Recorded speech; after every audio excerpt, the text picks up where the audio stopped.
Well, good Wednesday afternoon to you. Y'all know who it is. It's Dan. I want to welcome y'all to my home in the sticks. Lord have mercy. Hope everybody is having a wonderful... It's hump day. But you know what? I done got after it over here. There's a few things that I want to show you. You might have caught a glimpse of it in my last video. But give me a second and we're going to go take a walk and take a look at it.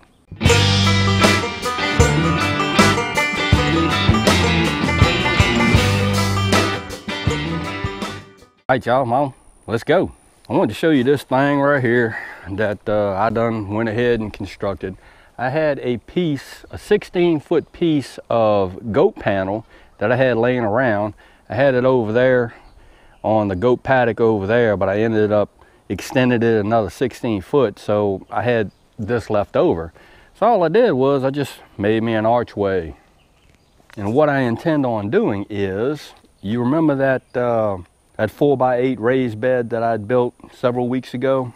Well, there's part of it. I went and chopped it down and made it a 4-foot bed. My intentions are, I'm gonna plant some Malabar spinach in this bed right here. And hopefully that Malabar will grow up, and I'm gonna train it to get up on this cattle panel, and hopefully it'll go all the way over and hang down and, you know, do its Malabar spinach thing. Doing a little bit of research and looking into some companion planting for Malabar spinach, and I'm thinking I might put me a nitrogen producing plant next to it, maybe some beans or something like that. And this is all just an experiment. It's an experimente. So yeah, real easy to do. Had a bunch of these T-posts laying around. This thing is pretty sturdy. I haven't attached the cattle panel to the T-post yet. I'm gonna work on that probably in the next day or so. But I wanted to show you this. And it's, I can walk underneath it. So it's pretty high, and I'm 6 foot. So I'm gonna say this is maybe 6'2", 6'3" to the top of this thing. So it's a good way to utilize cattle panel. We're gonna take a walk over yonder, and I'm gonna show you the purple hull peas in the 14-foot raised beds. So yeah, let's go do that. All right, you and y'all, here we are by the 14-foot raised beds, and let me show you what's going on. Pretty good germination, if I say so myself. All of them have done popped the ground. Well, not all of them, but a pretty good bit of them have popped the ground. And it's pretty much the same over there. I'm pretty dang happy with that. I'm kind of holding off on putting stuff in the ground. The weather over here has just been crazy. Here we are, the 18th day of April, and we shouldn't be really worrying about any frost. But, truck coming, hold on. But 2 days ago, we had a sure enough frost. I had actually had ice on the windshield of my vehicle.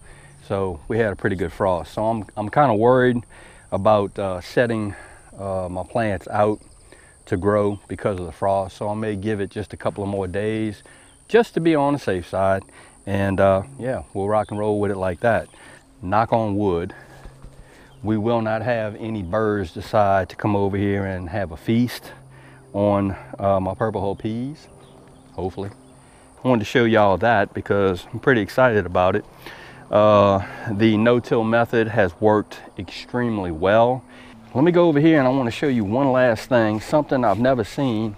Wow, it looks like it wants to rain again, and there's no rain that was in the forecast. This wandering blackberry, it has produced a ton of flowers.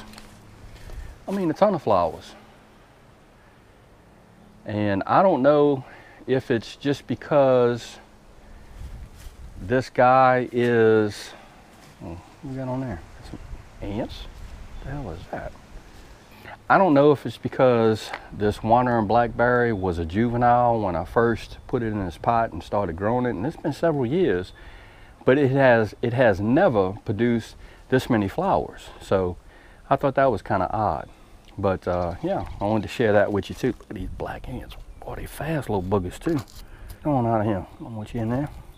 I wanted to show you all that and just give you a brief update on the raised bed garden that I have going on over here at my home in the sticks, and the new addition to the raised bed family, so to speak. So y'all, again, I hope everybody's having a wonderful Wednesday.